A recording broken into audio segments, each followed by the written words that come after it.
ตัวจริงคือสูงเท่าไหร่เดี๋ยวนี่สบายดีน้องวิวาสบายเดี๋ยว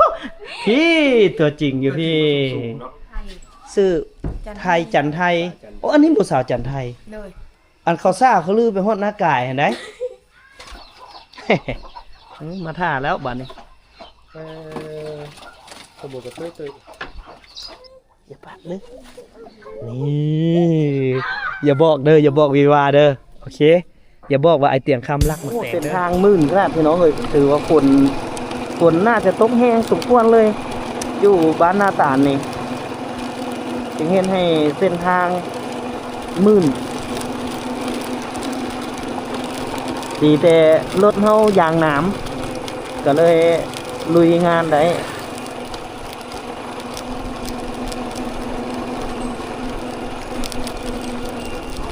ทางไปบ้านนี้นี่ยังมีป้ามีดงอุดมสมบูรณ์แห้งอยู่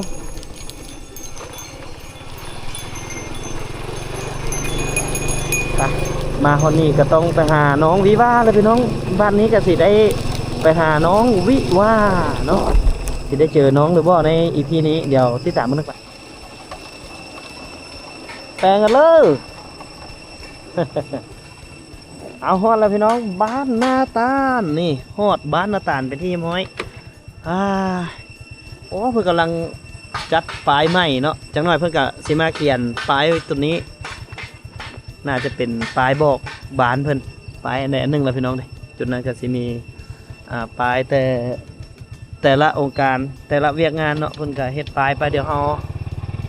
เข้าไปฮู้จักกับน้องวิวาบ้านนาตาลฮอดแล้วเด้อฮอดบ้านนาตาลแล้วบ้านนาตาลก็จะเป็นบ้านหนึ่งที่มีฮีตของประเพณีอันเป็นเอกลักษณ์เนาะบ้านนี้นี่เป็นบ้านชนเผ่าแตะแอะ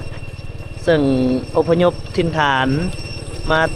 มาจากภาคเหนือของสปป.ลาวตั้งแต่ดึกดำบรรพ์เนาะเพิ่นก็ยกย้ายอพยพมาบ้านนี้ก็เป็นบ้านแห่งวัฒนธรรมอีกบ้านหนึ่งบ้านแห่งฮีตของประเพณีอีกบ้านหนึ่งแล้วก็ประเพณีการต้อนรับขับสู่ของเพื่อนนี่บอกเลยว่าสุดยอดอีหลีแขกคนหรือว่าแขกทางไกลไทยทางอื่นมาเฮ็ดเวียกอยู่ภายในบ้านเพื่อนนี่เพื่อนจะมี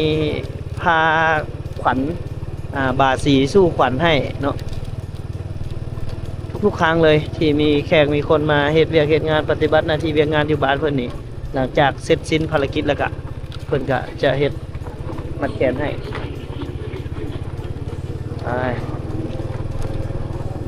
เดี๋ยวพาเบาซุปเข้าไปหาน้องวีวาจักหน่อยหนึ่งจุดนี่แหละเจ้าโตเพิ่นยังบ่ฮู้ดอกว่าบ่เตียงพาไปใส่นี่ก็มานี่พูนอยู่เทิงพูน ไปแล้วพบแล้วว้ามีแต่ผู้สาวอ้อยต้อยพบบัดโอ้ยอัดประตูเรียบร้อยฟาดโต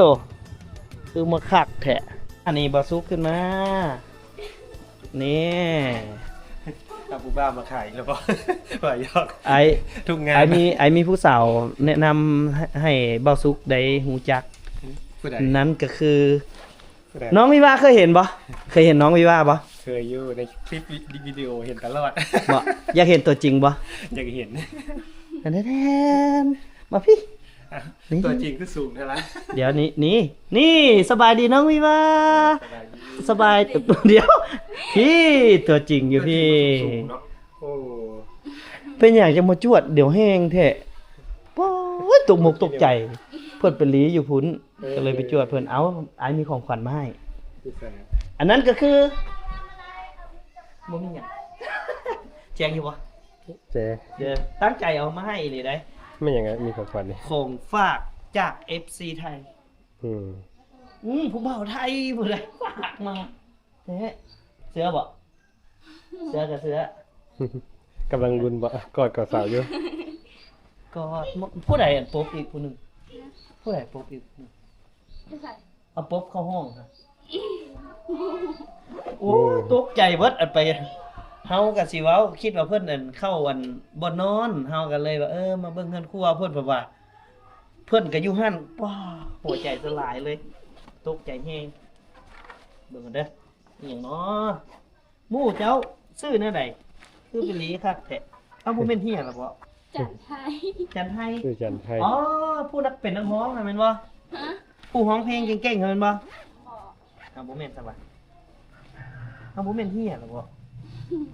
เป็นอย่างนี้ เอ้าดูใส่ละไอ้ใส่ทุงยางบ้างงามนี่พี่น้องมีของขวัญมาให้ น้องวิว่าแก้มตะเวน ขอบคุณจากบ้านไทยนะครับ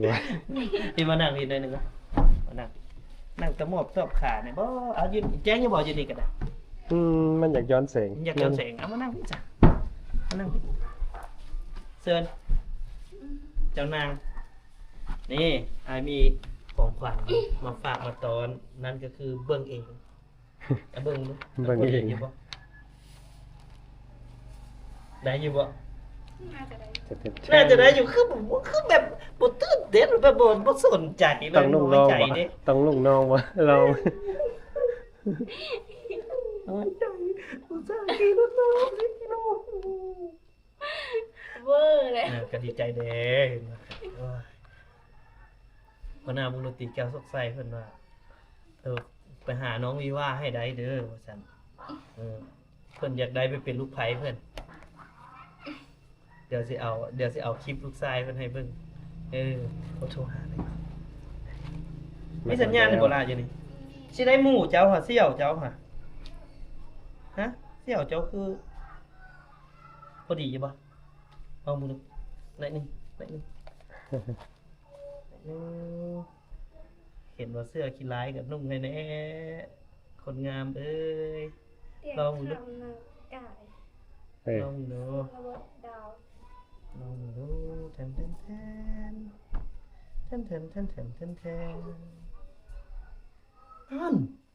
งามเด้อสิบอกให้ป้อราศีขึ้นแบบงามแบบคล้ายๆกับนางฟ้ามาจากสวรรค์ เวอร์เกินไปเดิกเฮียนจังมุม บ่ได้ไป บ่ได้ว่าสิมาถ่ายเพิ่นสุดนักเฮียนว่าซั่นสุดท้ายแล้วบ่ได้ไปซ้ำถ่ายส่งให้เพิ่นเบิ่งน้อย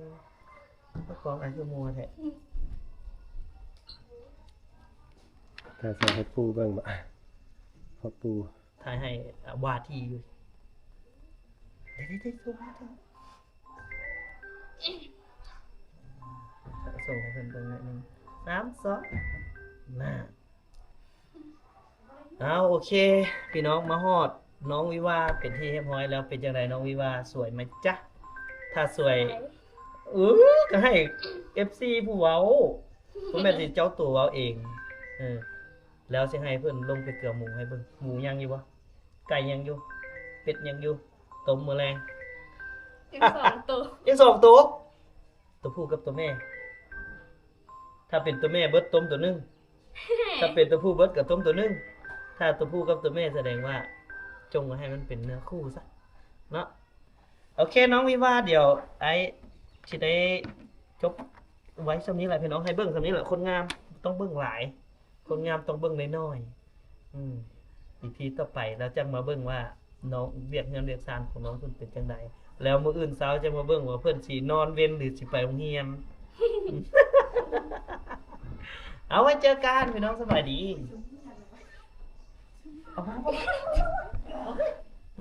มันเข้าไปลีอยู่หันแม่นบ่ไปจับประตูปุ๊บบ่ายมือปั๊บโยกสะเดิดรถแล้วทางนี้น่ะสามสาวผู้นี้ล่ะชื่อ ไทย ไทยจันไทยโอ้อันนี้ผู้สาวจันไทย เลย อันเขาซ่าเขาลือไปฮอดหน้ากายเห็นได้ แม่นบ่วิว่าเต้นงามบ่ งาม เต้นงามแท้ ตอนอยู่หน้ากายเราเต้นบ่ตอนบุญทรงเฮือฮะ บ่ได้เต้น ฮะ บ่ได้เต้นบ่ได้เต้น โอ้ยปฏิเสธหน้าตาเสยผู้นี้บ่ได้นุ่งเสื้อขาวผู้นี้นี่ไปโรงเรียนมาผู้นี้นุ่งเสื้อขาวนี่ๆๆเป็นไดเสื้อไอเตียงข้ามงามบ่ งาม เดี๋ยวคนงามหรือว่าเสื้อไอ้งาม งามเบอร์สอง บุ้ยสะอ่อนเอาเดี๋ยวจังไดกะนี่คือน้องวิวากับหมู่เพิ่นเนาะอันนี้ชื่อหยังฮะ ซื้อเปียก เปียกเปียกเปียกแท้ๆนี่ตัวหรือชื่อแท้เปียกแท้โอ้โอ้สมพอแล้วฝนจึงตกไอมาเนาะไอมาเมื่อกี้นี่ฝนตกจันทร์ไทยโอ้คิดว่าจันทร์ไทยแก้ววิเศษบ่แม่นเนาะฮู้จันทร์ไทยแก้ววิเศษบ่ฮู้แล้วคนงามได้เอื้อยนะเดี๋ยวจะเอารูปเราให้เบิ่งเด้อฮักจันทร์ไทยนี่ก็งามมีชื่อลิ้นบ่ ซื้อไทย ชื่อไทยอันนั้นชื่อแท้กับเปียก อ่อนที่หลา อ้อนธิดา อ่อน อ่อนธิดาอย่าบังเสาเด้วยมาพี่มาอยู่พี่มันจังเห็นแจ้งๆเนี่ยอ่อนธิดาเป็นเสี่ยวเดียวกับวิวา เป็นพี่น้อง เป็นพี่น้องกันเลย เป็นลูกอ้ายลูกน้องบ่เป็นลูกอ้ายลูกน้อง แต่ว่าน้องนี่เฮียนอยู่ห้อง โมซี่ ม .4 อันนี้ม โม .5 ม .6 แล้วโอ้แสดงว่าผู้นี้เท่ากว่าบ่วิวาเท่ากว่าแล้วบ่ใช้คำศัพท์ผิดอายุหลายกว่าลืมไอ้ขอโทษเด้อคนบางงามๆสิไปให้เท่านี่จังไดเนาะน้องจันไทยมื้อนี้เฮาสิมาเกลือหมูเกลือเป็ดเกลือไก่เกลือแบะเกลืองัวเกลือควายให้เบิ่งแม่นบ่ทิ่มให้ผู้นี้ผู้เดียวแม่นบ่เอากับเสื้องามๆเตียงคำหน้ากาย ถ้าผู้ใดอยากได้สั่งกับน้องวิวาก็ได้เด้อถ้าน้องวิวาขายเดี๋ยวมีเปอร์เซ็นต์ให้จากไอ้ขายตัว 150,000 ซื้อน้ำน้องวิวากับ150,000คือกัน แต่น้องวิวาจะได้บัตรเติมเงินบัตรหนึ่งต่อตัวหนึ่ง 10,000 กีบคันสร้าง100ตัวเด้น้องวิวาสิได้เท่าไหร่สร้าง100ตัวสิได้จักแสนได้100,000 นั่งหลา 1 ล้านเอ้าสรุปแล้วอายลุกได้นี่เนาะ เอาเดี๋ยวรอติดตามเบิ่งวิถีชีวิตของน้องวิวาเวียกงานประจำวันเพิ่นมีอีหยังแหน่เดี๋ยวติดตามเบิ่งนำกันพี่น้องเบิ่งดูประตูวิวาไขจังไดใส่ก่อนจังไดวิวาใส่ก่อนจังได เอาไว้เนี่ย เฮ็ดเบิ่งดูแย่แนวใดก่อนแนวใดใส่เฮ็ดหยังนี่แม่นบ่กึบจังสิพี่น้องอ้าวใส่มันสิใส่ได้มันใส่บ่ได้นางจังสินี่อีหยังวะมันคือบ่ได้ซั่นน่ะโอ้ ให้เดินล็อกประตู ว้าวสบายดีอู้ สวัสดีอาจารย์มาตอนไรนี่ เบาแก้วอุร้อน แก้วร้อนคน แก้วอุร้อนคนเหลือลิ้น อย่างเลยอากาศของเขาดิ เป็นอะไรพยายามต้อนยามใส่เมื่อหันอยู่เนาะเฮ็ดหยังอยู่เฮือนน่ะ มีเวียกหนิดนึง มีเวียงแล้วนึงเหยา ก็ เหยาละแล้วฮีดเหยาฮะ ยัง ยังบ่ทันได้เหยาติ กำลัง กำลังเหยาก ำลังเริ่ม ไปมึง โอเค แข็งแห้ง อา จา เบา ไม่ แก้ว จับ อุร้อนนี่บ่ได้มายามจะได้มาหาน้องวิวา เนาะ เนาะ พิเศษนะ อันนี้พี่เทเห็นบ่ป้าตัวแก้วอุร้อนนี่ยังบ่ได้นุ่งได้เสื้อนี่ได้คือนางเอกได้นุ่งก่อน แน่ๆเองก่อน มีแต่นางเอกแหละได้นุ่งพระเอกจ้างก็บ่ได้นุ่ง เองยอมนะเอง เอาเดี๋ยวถ้าเบิ่งเลยพี่น้องวิวาเพิ่นสิเฮ็ดเวียกเงินเวียกซาน อยู่งานคอนเสิร์ต โอเควางอย่างนี้แหละ เป็นยูทูบเบอร์เหมือนกัน ครีเอเตอร์ท่านได้เฮ็ดอยู่ที่จะทำชาหาร เจาะเบิ่งสาวลาวเงินครัวแบบเดิมๆพี่น้องป๊าดเด้อนี่น้องวิวาเฮ็ดหยังเกี่ยเม็ดอะลู นอน นอนว่านอนเดี๋ยวนี้ติโอ้เรือนครัวเพิ่นเตรียมนึ่งข้าวแล้วนี่ดังไฟเรียกประจำวันของผู้สาวสาวบ้านป๊อดตกขี้ฝุ่นควันไฟเพิ่นขึ้นมาเอาเมื่อเฮ็ดเวียกเฮ็ดงานแต่ละคนพี่น้องน้องวิวาก็ได้เตรียมนึ่งข้าวตื่นแต่เช้านึ่งข้าวเป้าไฟ ตื่นแต่สาม9 โมง 9 โมงตื่นหาได้แต่เช้าสุดแมันบ่ บอ เสาอีหลีจังมง ห้า ป้าตัวเฮ็ดกองไอคือเป็นอันนี้เอามอดแฟตเอาพี่น้องมอดแฟตถ้าเปิดแฟตนี่คือควันมันฟุ้งมาเลยเห็นบ่อ๋อตอนเช้าแล้วให้แม่นึ่งมันบ่พี่ว่าตอนแรงจังเม่นอันเป็นเพียนเฮาแม่นบ่เพราะว่าตอนเช้าตื่นบ่ทันฮวดข้าว บ่ได้บางมื้อก็ห้า บางมื้อก็เฮ็ดอยู่เป็นผู้สาวเฮ็ดนึ่งข้าวได้อยู่พี่น้องเอ้ยเวียนเฮือนเวียกซานนี่เฮือน3น้ำ4ฮู้เบิดวีเข้าอยู่ใส่ดังไฟ บ่ เออเดี๋ยวนี้ก็ยังว่าวีเข้าเออเอา เอาอยู่คืออะไรบ่ได้ท่ายนะ แม่นบ่ เออ บ่อีหลีแก้วอุรอนี่บ่ได้มาไกลเลยบ่ได้มาเก้อเลยเนาะ คือแน่ เก้อบ่ไหลแม่นบ่เขาบ่ให้เก้อบ่ คือไรบ่ได้ท่าย จักสิถ่ายอีหยังเราแม่นบ่ แม่น ดีอยู่อืม เอาให้น้องเฮ็ดพี่น้องดังไฟนึ่งข้าว ไอ้หนุ่มนี่โอ้ครับ เอา เหมือนนึงเข้าเลย พี่น้องเบิ่งมักทั่วนี่วิว่าต้มสู้กินได้บ่วิว่า มันสิเป็นสูงสิ เป็นแล้ววะเนาะเป็นบ่จะว่าเป็นบ่เป็นนี่มักทั่วนี่แหละเขาต้มกินนะจุดที่มาถ่ายเพิ่นครั้งแรกอยู่นี่ล่ะ พูดกันนะ เออน้องวิวาเพิ่นตอนนั้นเฮ็ดหยังของบ่ชื่ออะไรล่ะพี่น้องเอ้ยซานอันนี้เพิ่นเอิ้นซาน ถ้าไม่เห็นเทศกาลมา โอ้ยโดนแล้ว2 ปีแล้วเนาะวิวาแม่นบ่ แต่สงกรานต์ที่ว่า แต่แม่นสิบอกก้อนเฮ็ดอันน่ะอีหยังก็สวนยานะโอ้ซานเพิ่นบทตก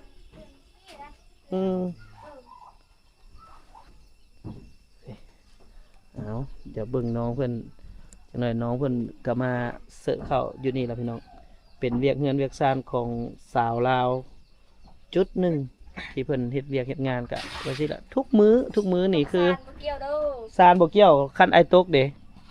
รื่องของเจ้า เรื่องของอายอีก โอ้โหเว้ยสอนเบิกต้นมะพร้าวเพิ่นนี่ก็หลายได้นี่เป็นตายานมันล่นใส่หัวขนาดเลยมะพร้าวนี่ได้กินคุปปีนะ เอามา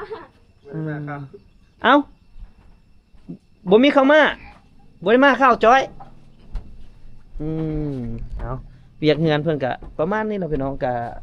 เพิ่นก็สินึ่งข้าวก็บ่มีข้าวมาก็แม่นเสื้อข้าวเย็นแม่นบ่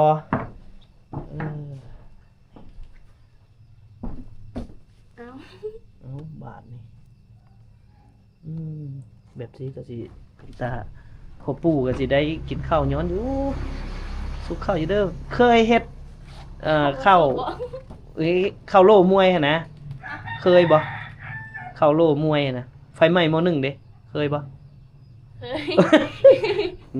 ทุกคนคือต้องผ่านจุดนี้พี่น้องบ่เตียงก็เคยคือกันข้าวโล่มวย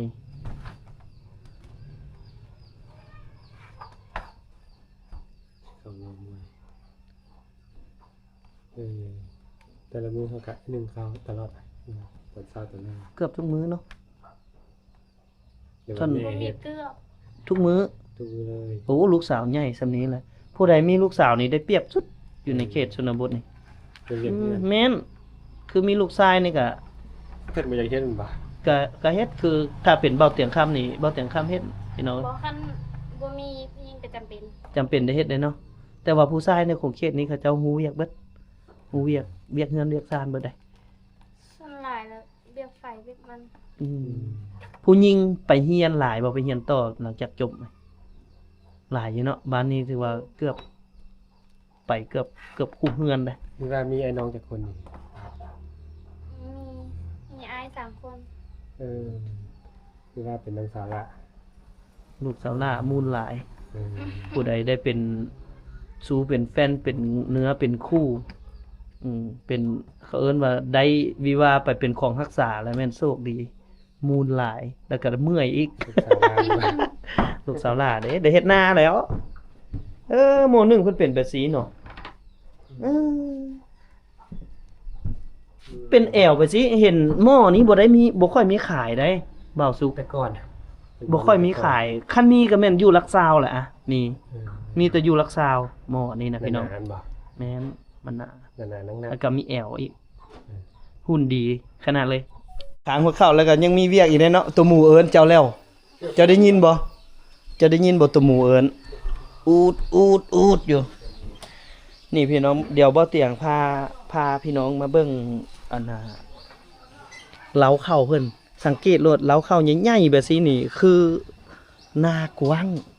เนาะเป็นหยังเพิ่นจังยกเล้าเข้าขึ้นสูงๆแบบนี้เพราะว่าบ้านเคยน้ำท่วมมาครั้งหนึงเพิ่นก็เลยยกอันน่ะเล้าขึ้นให้มันสูง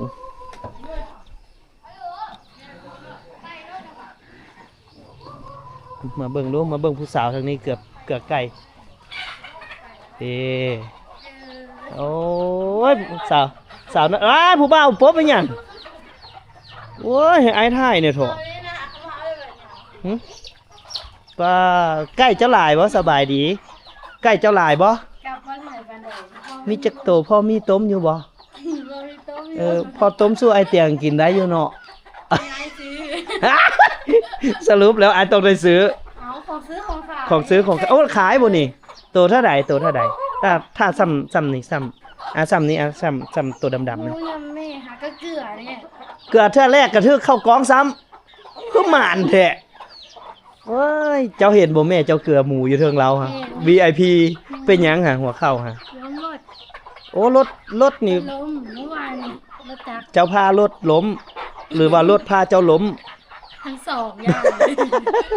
เจ็บแฮงบ่ ก็หลายเติบหลายเติบอยู่เนาะ ไปซัก ดีแต่ยังเจ็บแต่หัวเข้าเนาะล่ะเนาะ เจ็บแขน แขนนำเอาเป็นอะไรทางมันมึน ก็ธรรมดามันน่าจะเหยียบก้อนหิน เหยียบ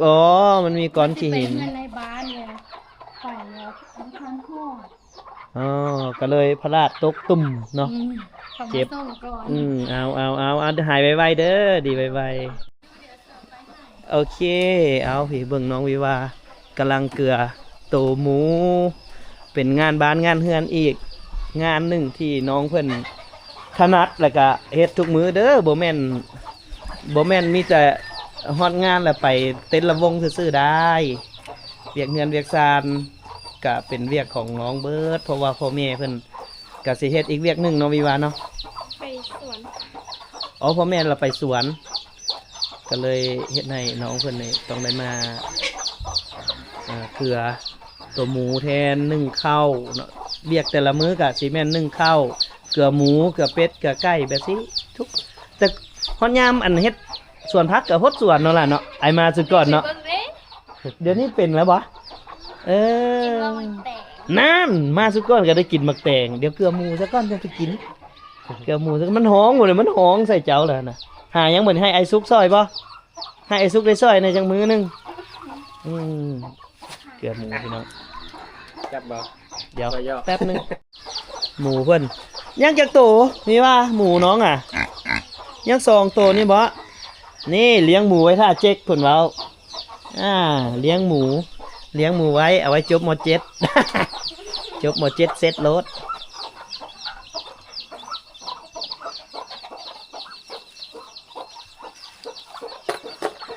ไอ้ซุกไปซอยน้องนะปะไอ้ซุกซอยเด้อ เขาใส่จักอันนั้นอยู่ข้างใน สองสามสาม โอ้มันกินหลายเนาะหมูเนาะ ใส่น้ำแล้วเนาะ อืม น้ำที่ละต่อเอามือคนมา เอาไหมเอา เอาไม้คน นี่มาตัวหมูมาอูดได้กินแล้วไอหมูเอ้ยเจ้าดีใจแล้วไอหมู มาท่าแล้วบัดนี้ ขโมยกับตื้อ ตึกว้ายซ้ำน้องกับผู้ดีงามแล้วแหละตัวแม่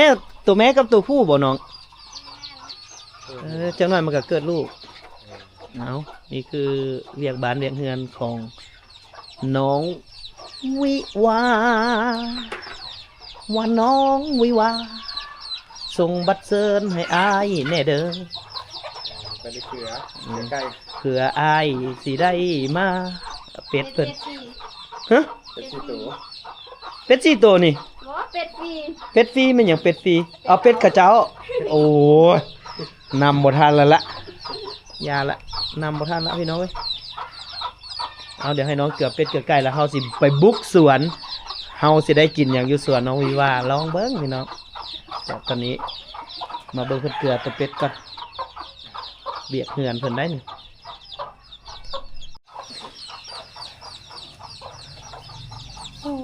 บ่อนเฮือนตัวเป็ดก็อยู่บ่อนหนึงเฮือนตัวหมูก็อยู่บ่อนหนึงเป็ด2โตว่าไก่3โตหมู2โต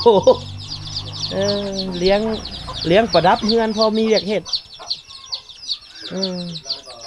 พอมีเวียกเฮ็ดซื่อๆเป็ดฟรีไปเอาจักโตนึงไปเอามาปิ้งมื้อแรงนี่โอ้มีแรงมื้อแรงเขามีบ่อนงานฟรีอยู่พี่น้องเอ้ยเฮือนเหยาไปเดี๋ยวให้น้องวิวาพาเขาเบิ่งสวนพักในจักหน่อยนึงมีมักแตงอยู่แม่นบ่มีมักแตงไปเดี๋ยวเบิ่งเขาเบิ่งเอามาไขประตูเด้ออ้ายบ่ได้ฮู้ไขเด้อจักหน่อยมันเพฮะเป็นเพื่อนอยู่สวนนี่มาทำยิบบ่ตั้งอันเห็นไทยฮู้อันท่านใดตอนเพิ่นนุ่งทรงสั้นๆกิ๊ดๆตอนนั้นแอนวะเป็นสวนนี่วะสวนนี้แหละใส่เสื้อสีเขียวเสื้อวอร์มเสื้อกันลมสีเขียวตอนนั้นปะแล้วบ่เสื้อตัวนั้นนะบ่ฮู้แล้วเนาะบ่จื้อแล้วเสื้อน้องบ่มีเสื้อนุ่งเอาไปเบิ่งเต็มตู้บ่มีเสื้อนุ่ง ไปเข้าไปเบิ่งเข้าไปดูสิว่ามะแตงจะมีหรือเปล่าเอาไข่อยู่ไสบานนี่ไข่อยู่ไสนี่บ่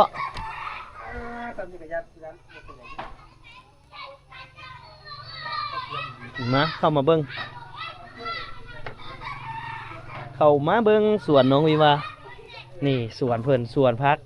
นอกจากเลี้ยงเป็ดเลี้ยงไก่แล้วเพิ่นก็ยังมีสวนครัวเนาะนี่คือ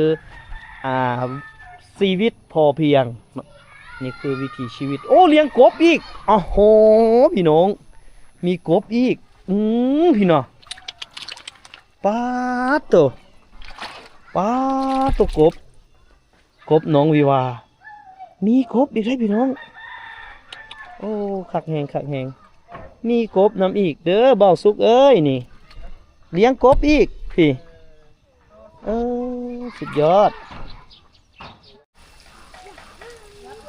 เดี๋ยวมาเบิ่งดูว้าแม่นี่สังกันดิมาเอาลูมาเอ้ยลูโอเคเนี่ยโอ้ไม่ยังเข้ามาเอ้ยลูเอาแล้วบ้านนี้บ่เคยเห็นคนงามบ่โอ้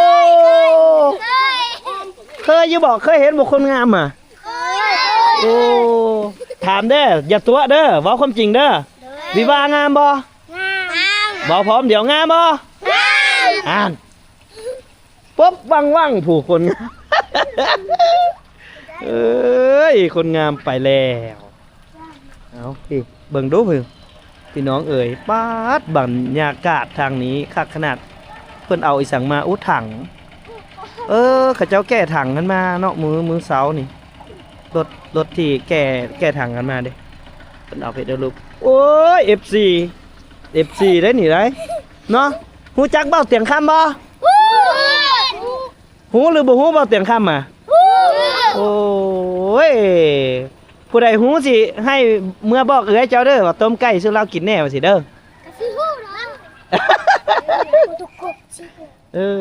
แซมมาเบิ่งตัวกบอันนี้บ่แม่นมาเบิ่งไอ้เตียงดอกอันนี้นะปลาตัวกระดัดกระโดดแถมมาพี่ซ้ำมาเบิ่งคอนเสิร์ตอันนี้นี่ลักมาแต่งเพิ่นก่อนลักมาแต่งกันเด้ออย่าบอกเด้ออย่าบอกวิวาเด้อไอ้เตียงค่ำสิลักมาแต่งเราเด้อสัญญากันแล้วได้เด้อเห็นบ่คันเป็นโทษนำเดียวเบิดเด้อนี่นับมือก่อน1 2 3 4 5 6 7 8 9ถ่ายไปเป็นหลักฐานเบิดถ้าเป็นโทษเป็นนี่มาจุดนี้แหละเป็นผู้บอกให้เอาเนาะเด้อโอเคเป็นโทษนำเดียวเด้อ สิบิดแล้วเด้อบัดนี้เด้อสิบิดแล้วเด้อเอาไม่นี้ล่ะนั่นเด้อมันยังเด้ออย่าปากเลยนี่อย่าบอกเด้ออย่าบอกวีวาเด้อโอเคอย่าบอกว่าไอเตียงคำรักหมักแตงเด้อผู้ใดคันวิวาหูเลยแม่นออกจากปากใส่เจ้าเป็นโทษแทนไอเตียงโอเคไปบาทนี่เฮาไปได้แล้วไปได้แล้วเดี๋ยวนะไปใส่อยู่ใส่ตัวที่ใส่ดิไปเอิ้นบอกซ้ำบอกคนล่างบักแตงว้าวเนี่ยนี่บ่ได้รักนะบ่ได้รักเด้อโอ้ยผู้ใดเว้าว่าไอ้เตียงรักบักแตงบ่ได้รักเด้อจางก็บ่เห็นนี่บ่ได้รัก มากนึงเว้ยเป็นโทษเด้อถ้าเจ้าเป็นผู้บอกเด้อกันบ่ได้บอก บ่ได้บอกได้วิว่าจะมาเห็นอ้าวโอ้ยขี้ตุ่มหลายแท้ขี้ตุ่มขี้ดินบ่ได้บอกได้เพิ่นเนาะถามเขาดูว่าไอ้เตียงรักหมักแตงบ่อยเขาสิเว้าแนวเลยถามดูวิว่า มีหลายพักเลย มันเพื่อรักหมักแตงว่าสิ เฮ้ยขึ้นไปเลยทางขึ้นมาเบิ้ง มาเบิ่งเพียอ๋อมาเบิ่งกบก็เดี๋ยวมาเบิ่งคนงามกำลังที่ กันเลิกกับตีตาห้าวก็ แหน่เซตบัดนี้มันไผรักหมักแตงไงวิว่าฮะ อันบักอันนี้ ว้ายตายบักอันนี้บาดนี่เซตตายเว้าซื้อดูซื้อแนวใดฮะบ่แล อันทำรับปฏิอยู่บ้านนี้ เอาลองสัจจได้หัวก็วิว่าโลฮะลงซาปุ้ยซะมาเบิ่งคอนเสิร์ตโพดซะกะลักอันเคมีแต่มีสารตะกัว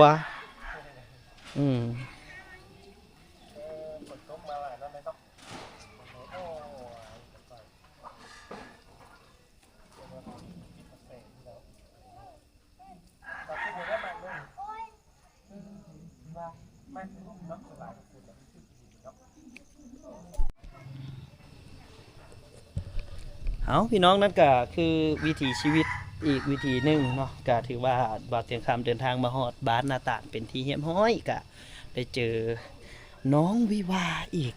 ครั้งหนึ่งนั่นคือวิถีชีวิตของน้องพี่น้องแต่พวกเฮายังบ่ได้จบเพียงแต่ซ้ำนี้เนาะเดี๋ยวพวกเฮาสิไปเฮือนหลังนั้นต่อเพราะว่าเฮือนหลังนั้นนะมีฮีตมีคองมีวัฒนธรรมมีประเพณีของชนเผ่านั่นก็คือพิธีเหยาเดี๋ยวไปเบิ่งกันว่าพิธีเหยาของเพิ่นเป็นจังใดเนาะพี่น้องเนาะเดี๋ยวเราติดตามเบิ่งนำกัน